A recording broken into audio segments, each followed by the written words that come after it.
Today's reading is from the book of Matthew. You've heard that our ancestors were told, "No killing," and every murderer will be subject to judgment. But I tell you that everyone who is angry with sister or brother is subject to judgment. Anyone who says to sister or brother, "I spit in your face," will be subject to the Sanhedrin. And anyone who vilifies them with name-calling will be subject to the fires of Gehenna.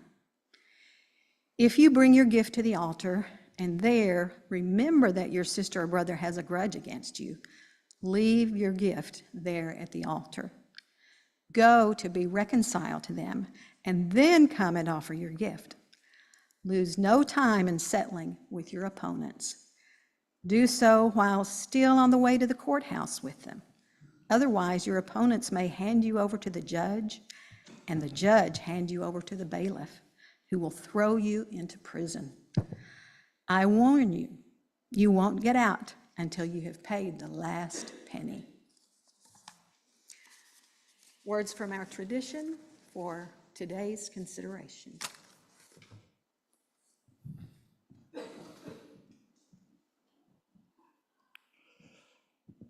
Well, I love preaching on hell. So why don't we do the offering right now?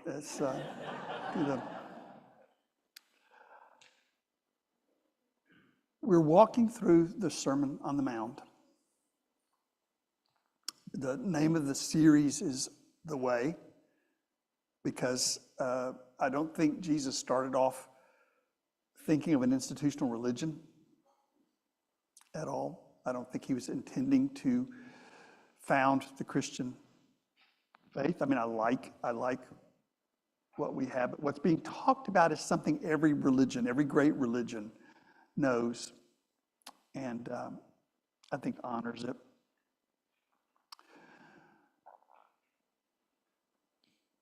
Anger is a very natural part of our lives. It's glandular, so it's not something that you can block, and you wouldn't be healthy if you did block it. At the same time, it requires a kind of artfulness, a skillfulness to live it out in a way where it doesn't complicate our lives. Let me start by letting our visitors know I do not believe in a physical hell. I don't think heaven and hell were places. I think that the poetry is talking about certain emotional and mental states. Let me see if I can kind of demonstrate that. Let's talk about what the world looks like when you're angry. What your body feels like, what the world looks like. Just throw out what are some things that occur to you when you think of anger? Constricted, your chest, your throat, kind of, it's almost like somebody's strangling you. Tense. Hot. Now, the word for anger, one of them in Hebrew, is your face gets hot. And I was preaching a month or so ago where when it says God is patient and slow to anger, literally that means that God has a big nose in Hebrew, because it takes a long time for the face to get hot. So you can't really understand these things. Jesus didn't speak in English, and he wasn't a Christian. He was Jewish. And so we have to be poetic to pick it up. You don't have to learn Hebrew, but to be poetic. What you are describing is very close to the Christian concept of hell. When you think about it, it's hot. In the first service, people said red. That's the color of it. So you have almost those stereotype views of hell as a kind of a prison. You're trapped there. I think anger can feel like that when it gets out of hand. We wouldn't survive as a species if we didn't have anger within us. At the same time, it can be really complicating. It can really, we can get stuck in it. So that's what we're going to be looking at today. And when we get stuck with bitterness, I'm not talking about getting angry. I'm talking about when anger becomes your worldview. When you're looking at your life through the lens of anger. When you're living out your life as an extension of the story of all the frustrating things that have happened to you. Any of us can get stuck in that. And so what I think Jesus is going to try to do in the Sermon on the Mount is help us get beyond that. I think it's very hard to understand the Sermon on the Mount if you think in terms of Christian theology. Again, he wasn't Christian, and I like the Christian denomination. I like the faith and all of that. At the same time, to realize that really they're talking about life. That's the prophetic tradition. Talking about life. Talking about a love that grows into justice. So, the metaphor of heaven and hell are what life can feel like when we're in tune or out of tune with the way of things. We live in a time of great bitterness. And I know a lot of people who are just in despair when they look at the cruelty of the world and of many of our leaders. The cruelty, the dishonesty, calling people names.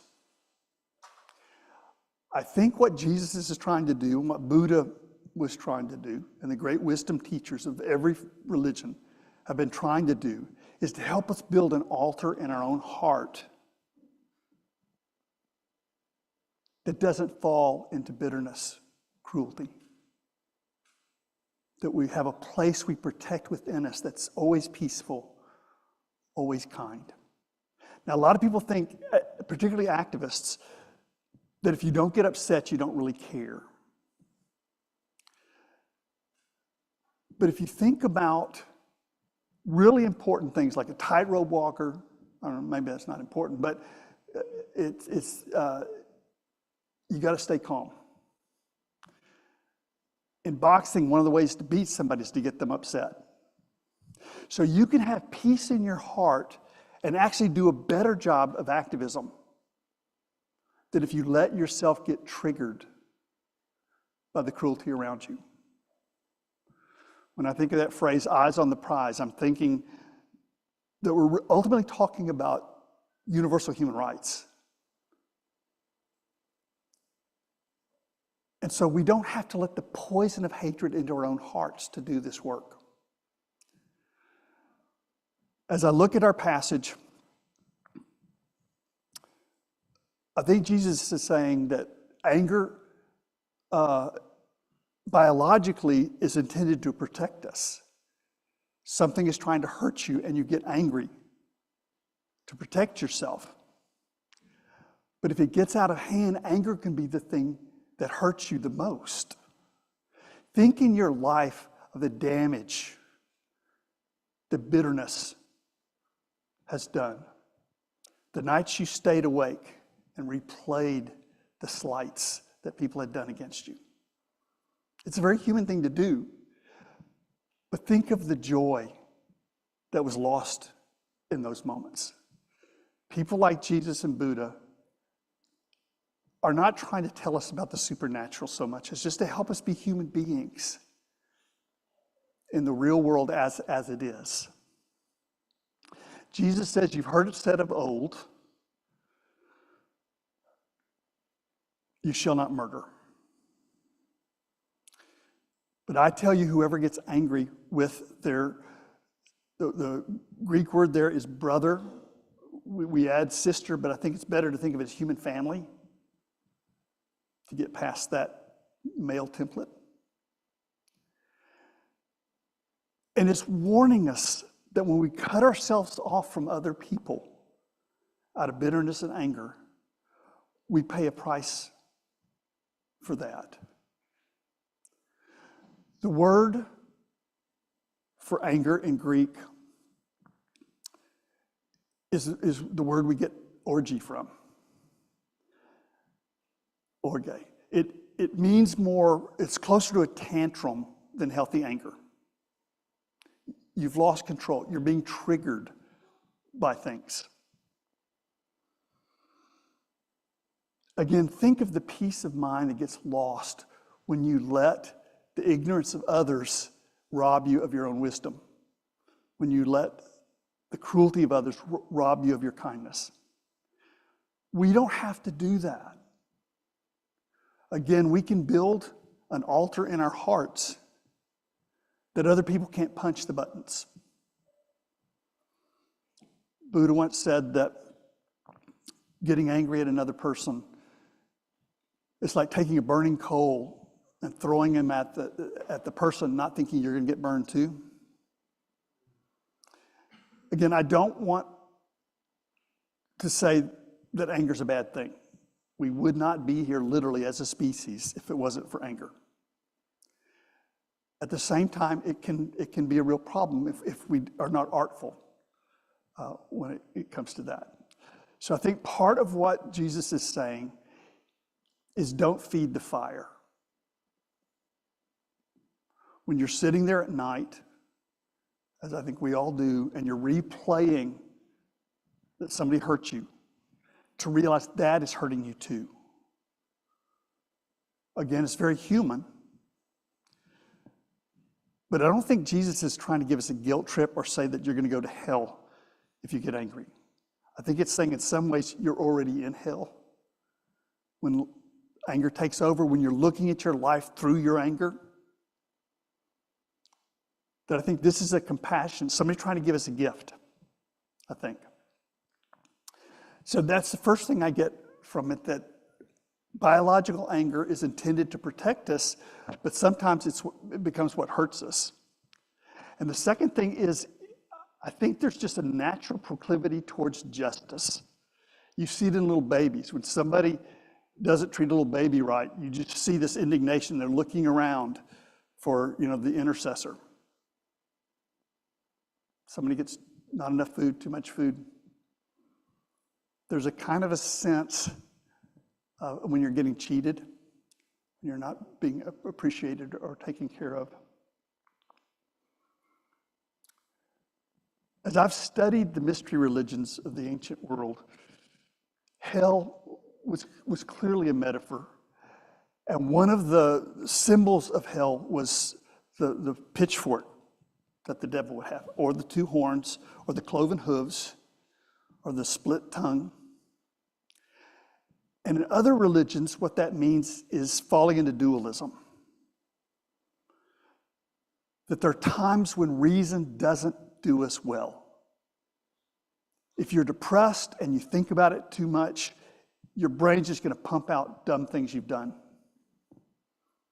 Because it's a computer, it's not your heart. So to realize that when you see a world of only friends and enemies, when you see a battle as between good and evil, that probably means you're off balance. Because life is never that clear. Our thoughts can be that clear, but the life is always ambiguous, interwoven, and complicated. I love, there's a story.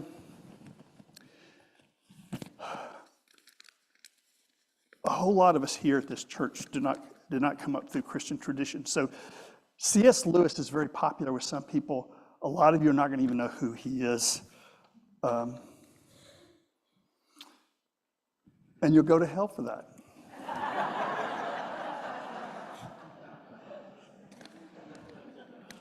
This is from the Screwtape Letters, which is, again, kind of tongue-in-cheek thing where C.S. Lewis is an older demon is trying to train a younger demon to tempt somebody in a way that they'll go bad. Again, it's tongue-in-cheek.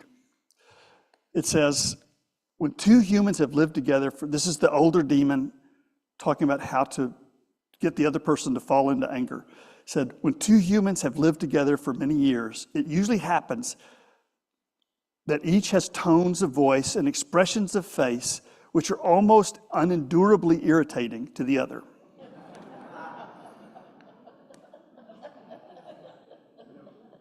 The mentor demon says, work on that. Bring fully into consciousness of your patient, and that's what he calls the person you're trying to tempt, the patient. Bring fully into the consciousness of your patient that particular lift of his mother's eyebrows, which he learned to dislike in the nursery. And let him think how much he dislikes it. Let him assume that she knows how annoying it is and does it to annoy. If you know your job, he will not notice the immense improbability of the assumption. And of course, never let him suspect that he has tones and looks which are similarly annoying to her. As he cannot see or hear himself, this is easily managed.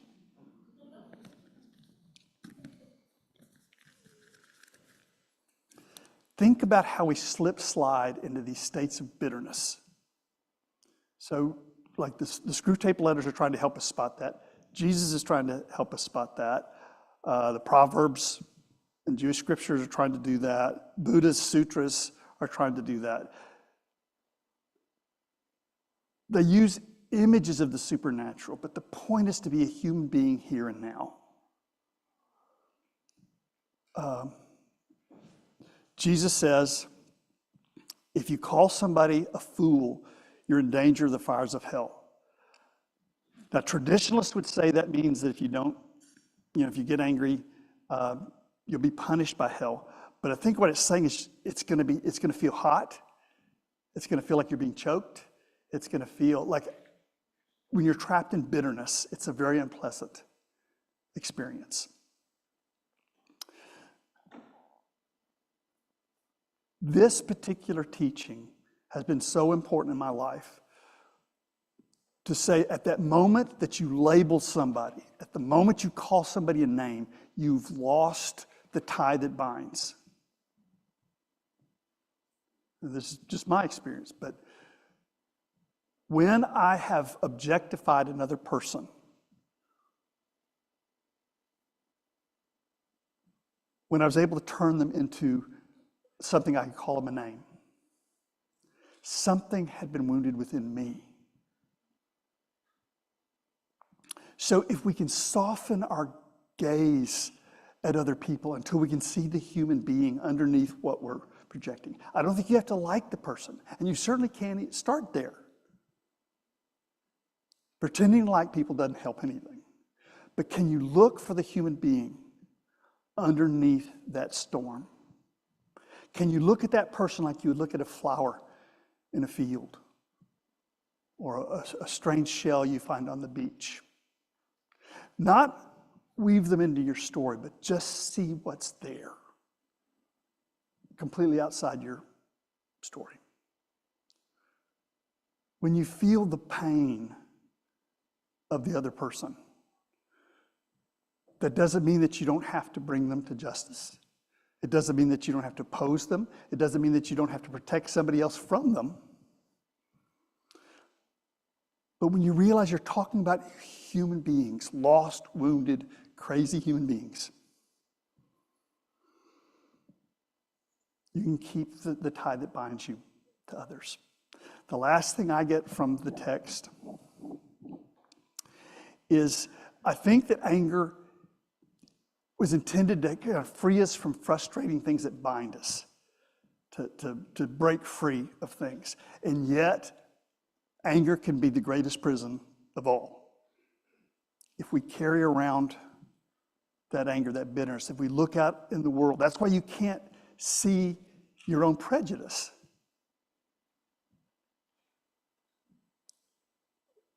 Because you're looking out through your prejudice.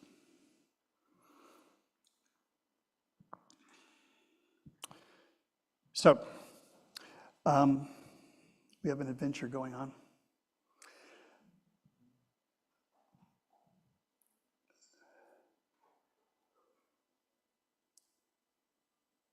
I don't think Jesus is trying to shame us. I think it's saying that life can feel like hell when we get stuck in certain emotional states.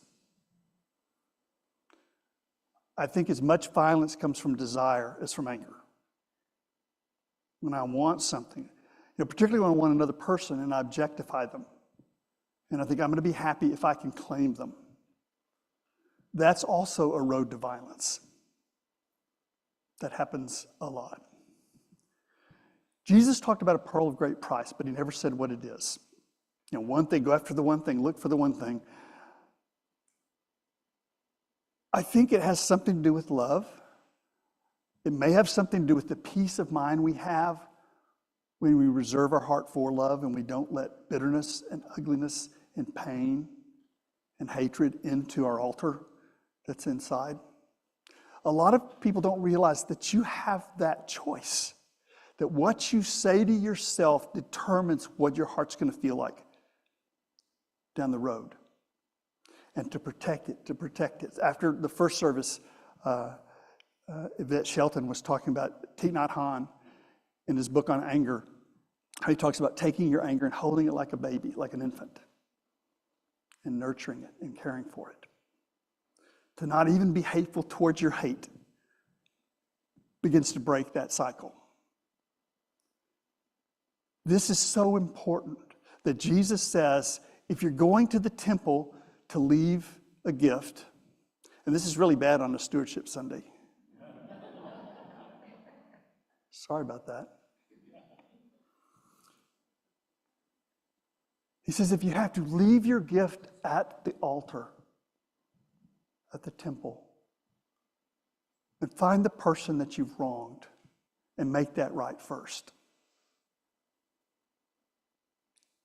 We can't always do that, but what is being said is how important that is. That it's not about getting to heaven, it's not about praising Jesus.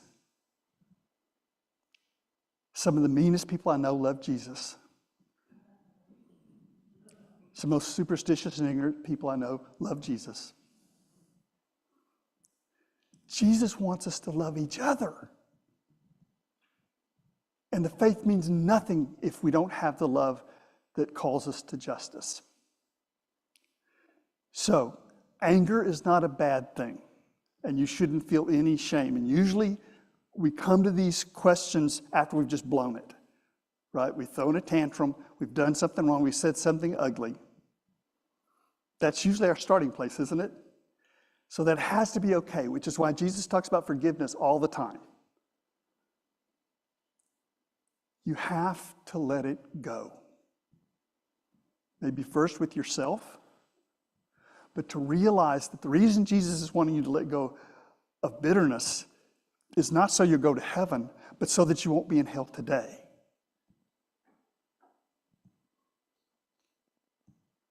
So it's saying let it go. That doesn't mean you have to trust the other person.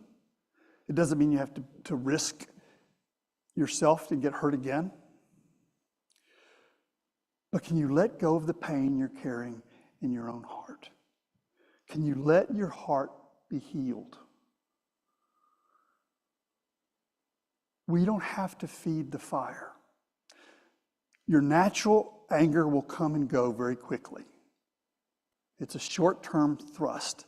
It has a survival technique. It gives you short-term energy. But when you base your activism on anger, you're going to burn out. And you may not even know it. So you can be a champion for humankind and yet still have peace in your own heart. And what it's saying is,